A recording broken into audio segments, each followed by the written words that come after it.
Bonjour et bienvenue dans Ours Inside, le nouveau format proposé par Ours. Ours Inside, c'est une agence qui nous invite à découvrir son histoire, ses valeurs et ses projets. Pour cette première immersion, l'émission est réalisée en partenariat avec Hula Hoop.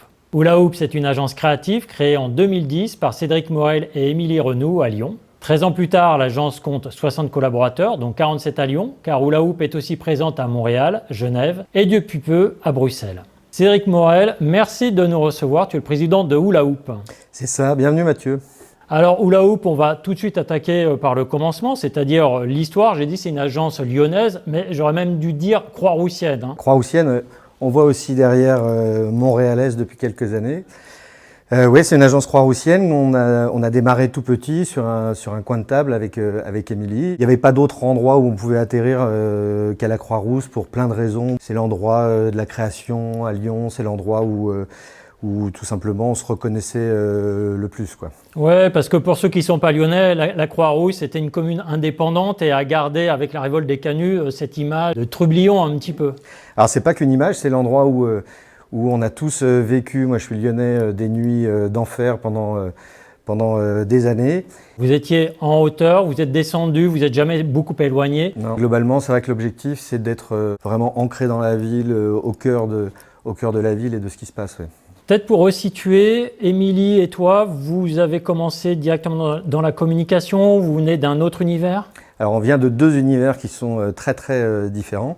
Émilie a un vrai parcours de publicitaire pour le coup. Elle a d'abord travaillé chez MGA qui est devenu le groupe 361. Ensuite elle est passée par Havas à gérer des grands comptes en lien avec BETC au passage. Et moi j'ai un parcours non pas chaotique mais qui vient d'ailleurs puisque je viens du spectacle vivant à la base avant de me raccrocher sur le tard à la communication publique. Et c'est exactement ce lien entre les deux qui a donné Hula Hoop comme ça l'est aujourd'hui, c'est-à-dire à la fois la culture, à la fois les enjeux sociaux, sociétaux et la publicité. Alors, il y a une question que j'aime bien poser aux agences, c'est d'où vient le nom? Parce qu'il y a toujours une histoire. Hula Hoop, bon, c'est quoi? C'est une passion pour Plastique Bertrand et Annie Cordy?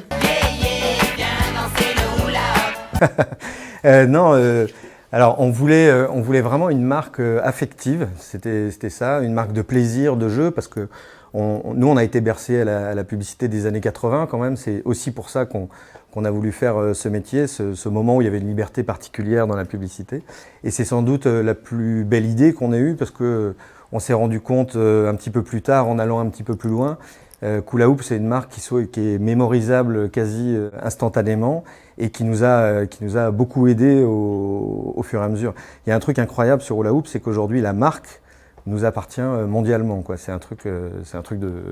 Pour nous, c'est un truc de fou, quoi. Donc vous allez pouvoir lancer d'autres agences, mais même d'autres produits Hula Hoop. On pourrait faire des cerceaux si on voulait. Ouais. On parle beaucoup pour les agences de communication des cordonniers mal chaussés. Ouais. C'est-à-dire qu'ils nous disent « oui, mais on n'a pas le temps de faire la communication pour nous, on la fait d'abord pour nos clients ». Ce qui se comprend, hein, c'est d'abord le client roi. Mais vous êtes quand même très fort sur votre communication. Vous n'oubliez pas de communiquer sur vous. C'est étonnant parce que c'est une vraie perception. Parce que finalement, on communique très peu. On communique, alors parfois quand on gagne un client, quand on cherche à recruter ou autre. Mais finalement, on communique assez peu. Alors on a fait des coups de communication un petit peu au début de l'agence parce qu'on était vraiment challenger.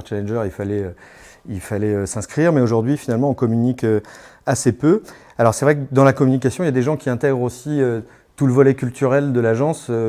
Puisqu'on a une vraie saison culturelle ici, on a 4-5 événements où on transforme complètement l'agence en théâtre 4-5 fois dans l'année, le rapport au spectacle vivant. Mais c'est pas, nous on n'a jamais vécu ça comme de la communication. Ça n'a jamais été un objectif de communication. C'est pas des moments où on invite particulièrement uniquement nos clients et autres.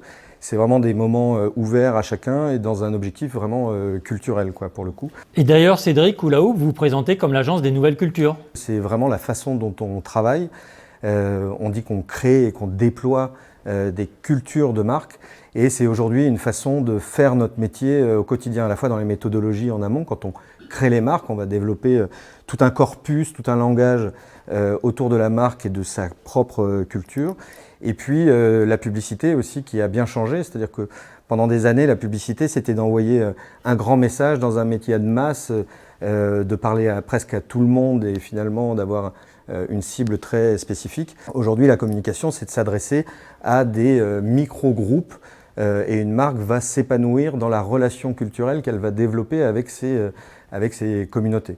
Et on a vraiment, pour ça, on a des planeurs stratégiques ou des directions conseils qui sont là vraiment pour observer et comprendre quels sont les comportements, les cultures en cours et permettre aux marques d'aller s'adresser à elles à peu près sur tous les métiers qu'on développe. Alors justement, tu parles de culture de marque. Ouais. Quels sont les clients là, que tu pourrais citer ou la façon dont vous les avez accompagnés et que vous avez apporté votre patte? Aujourd'hui, on a de nombreux clients. Alors pour parler de la France, pour l'instant, on a Orchestra, Chris, Bacardi, Bandai, Atoll. On travaille aussi avec Made in Design, Le Figaro Emploi, Animalis, etc., etc. Et la même chose donc, à Montréal qui déploie. Là, il n'y a pas longtemps, on a fait une super campagne d'influence pour essayer de faire changer la loi au Québec sur le bien-être animal avec Xavier Dolan. C'est un truc, pour nous, c'est encore une fois un truc assez malade. Et à Genève aussi, où on travaille sur les mobilités, sur les transports en commun de Genève, entre autres. Alors, de la culture de marque, j'ai envie de parler de la marque employeur. Ouais. Vous avez une équipe qui est relativement jeune. Comment vous accueillez vos collaborateurs? J'allais dire de l'onboarding, mais maintenant qu'on a nos amis québécois qui nous regardent, il faudra parler d'embarquement. Ouais. Voilà, quel est le process un petit peu? Là où tu as raison, c'est que quand tu disais qu'on amenait beaucoup de gens aujourd'hui dans l'agence, on a vécu une vraie transformation, nous, ces 3-4 dernières années. On est passé d'une agence, pas de quartier, mais d'une agence lyonnaise à 10, 15, 20 personnes, à aujourd'hui une agence qui est plus structurée, de 60 personnes.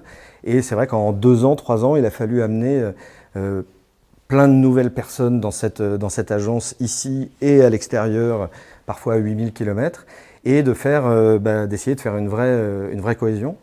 Ce qu'on a aujourd'hui réussi. Alors on a mis 2 ans à travailler sur l'organisation et autres, mais à la fois sur le travail, on a parlé par la façon dont on pense la communication, ce qui est déjà une vraie base, on est réunis par ça, et par la culture même de l'agence. Donc on est des gens, c'est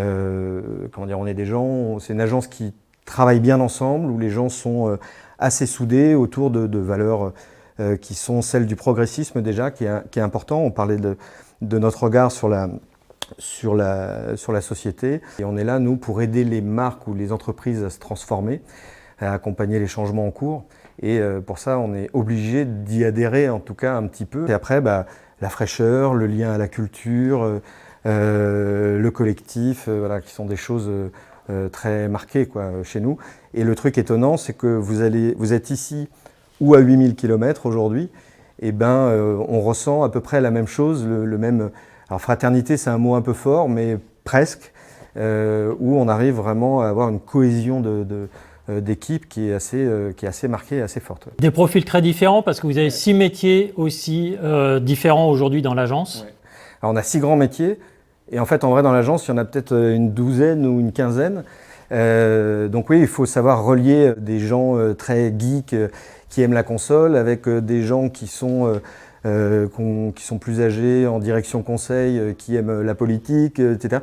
C'est un grand melting pot en fait, hula hoop, et effectivement on a réussi sur quelques valeurs un peu cardinales à créer cette ambiance qui fasse que la transversalité dans les projets à l'extérieur ou même en interne soit plutôt réussi, quoi. Il y a des agences qui se présentent comme des agences de publicité. Alors on voit que ça fait un peu référence aux années 80, mais le message en somme, c'est que l'idée est créatrice, hein. Il y a le message que l'on veut transmettre.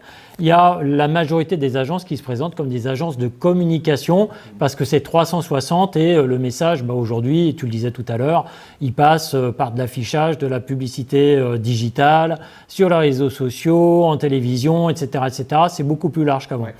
Toi, tu serais plutôt dans quel camp? Alors un peu des deux, pour rien te cacher, selon les pays, c'est pas la même expression non plus. Par exemple, à Montréal, les gens disent agence de publicité. Parce qu'effectivement, il y a un rapport à la publicité et aux médias qui est encore celui que nous, on connaissait il y a quelques années.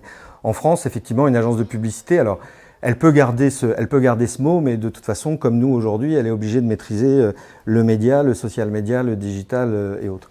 Après, ce sont des formats. Nous, on se présente vraiment comme une agence de stratégie de marque. C'est ça notre cœur de métier, où on part très très haut en amont, puisqu'on a même des consultants de grands cabinets conseils, anciens d'Ernst & Young et autres. On est capable d'aller toucher très haut du marketing, de l'organisation.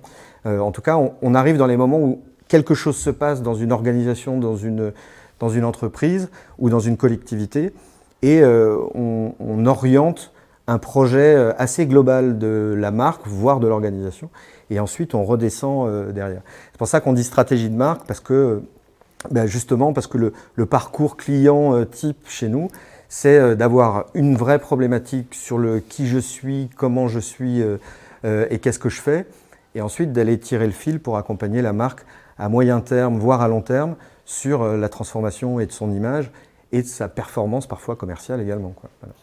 Alors, jusqu'à présent, on a parlé de l'agence, de son histoire, ses valeurs, mais on va parler un peu de vos clients. Est-ce qu'il y a eu un client vraiment emblématique qui ont fait que, tu disais, il y a 3-4 ans, là, on a changé entre l'agence, pas tout à fait de quartier, mais voilà, on a changé de dimension.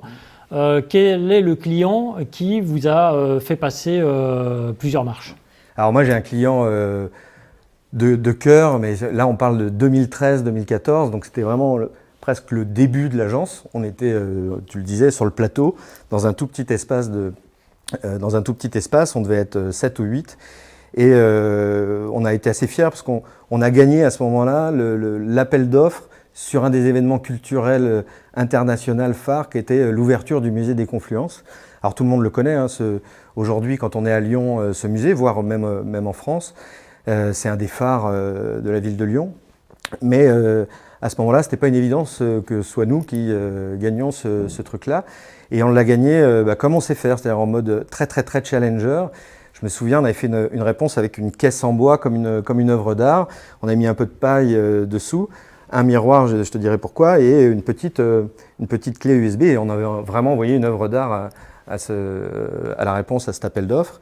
Et on a mis ce miroir parce que justement, on avait tout le concept de la campagne était Musée des Confluences, miroir de l'homme. Et toute la campagne était en miroir, elle devait être en miroir parce qu'elle ne s'est pas faite en miroir, on a fait d'autres choses derrière.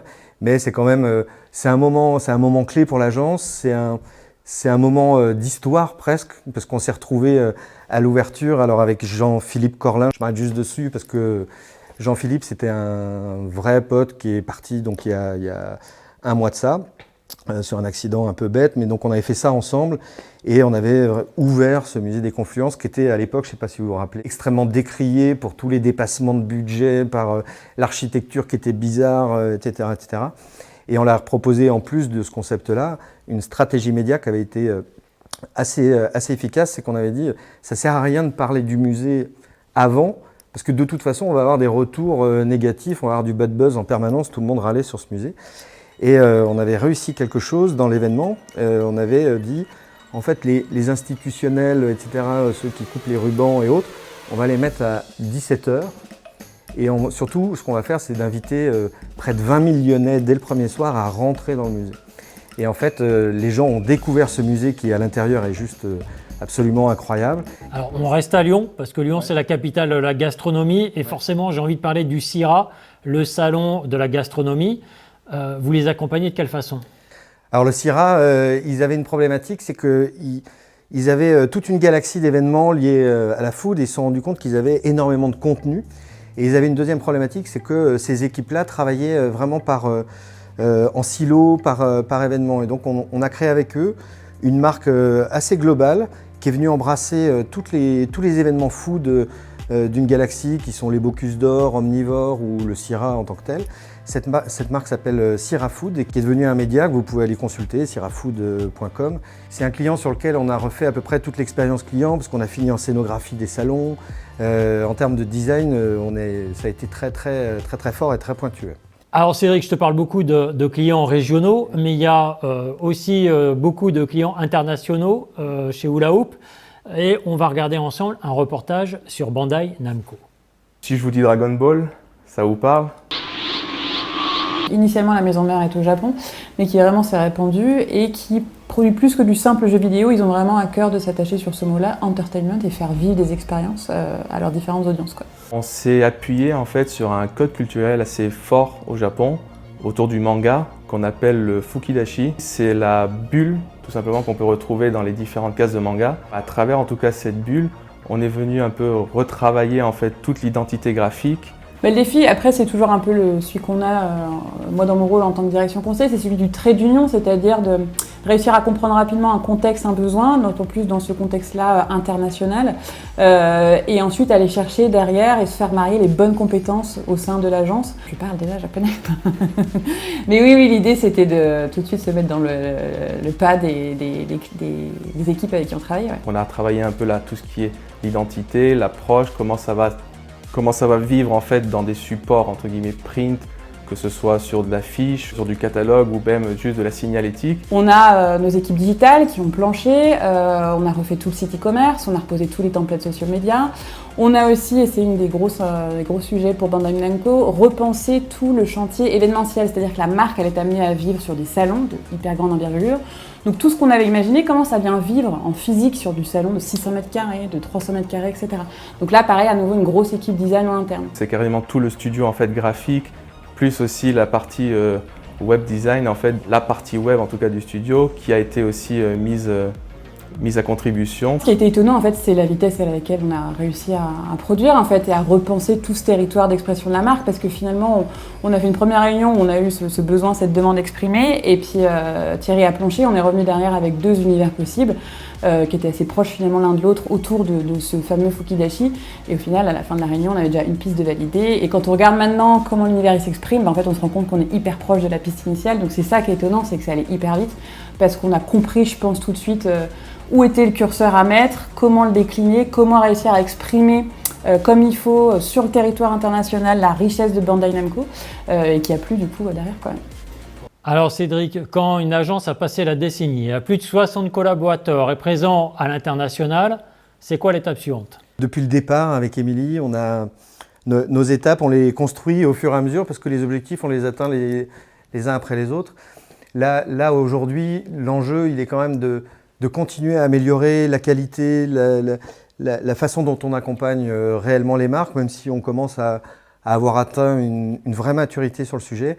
Et puis évidemment, continuer à développer à l'international et essayer d'ouvrir encore quelques belles agences à l'étranger. Ouais. Et toi, comment tu vois l'agence de demain? On parle beaucoup de télétravail, de semaine de 4 jours, on parle de l'IA qui arrive et qui utilise l'IA générative. Des freelances qui collaborent. Donc, toi, ton modèle d'agence, dans 5 ans, dans 10 ans, elle ressemblera à quoi? Très concrètement, une agence, c'est quand même pas une association de freelance. C'est-à-dire que c'est dans ces agences-là qu'il se passe, que ça bouge, que ça discute au quotidien. C'est en faisant bouger les idées et les gens ensemble que la marmite et les idées émergent, quoi. Donc voilà, je pense qu'on a des grandes heures devant nous. Sur l'IA, c'est un autre sujet. Moi, personnellement, j'ai aujourd'hui presque interdit l'usage de chat GPT parce que ça ne peut pas être un résultat d'agence. Au contraire, on doit être meilleur parce qu'on est là, on vient chercher de la créativité chez nous. Alors ça peut être une aide, une première base, mais surtout la patte, la créativité, les cerveaux, aujourd'hui, on n'a pas le droit de les faire marcher à l'IA concrètement. Voilà. Les agences ont de belles heures devant elles, ce sera le mot de la fin? C'est exactement ce que je pense. Merci beaucoup pour ton accueil Cédric, mais on ne se quitte pas tout à fait tout de suite puisque on va retrouver Cédric dans une dernière séquence. Bob Dylan, Willing. Yes, and how many times must the cannonballs fly? Rai-X, il faut absolument regarder le concert à la Philharmonie de Bruxelles. Come down there, Berlin in the cold.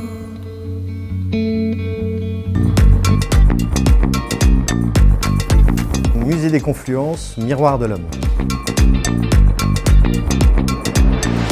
Boire un coup.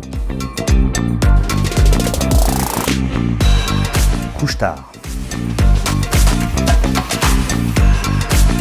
J'écoute France Culture avec philosophie. Un jour faire une belle campagne pour Coca-Cola. Que les choses stagnent. C'est un vrai catch à mort, je vous laisserai découvrir ce que ça veut dire. Aller plus haut, il y a moins de monde.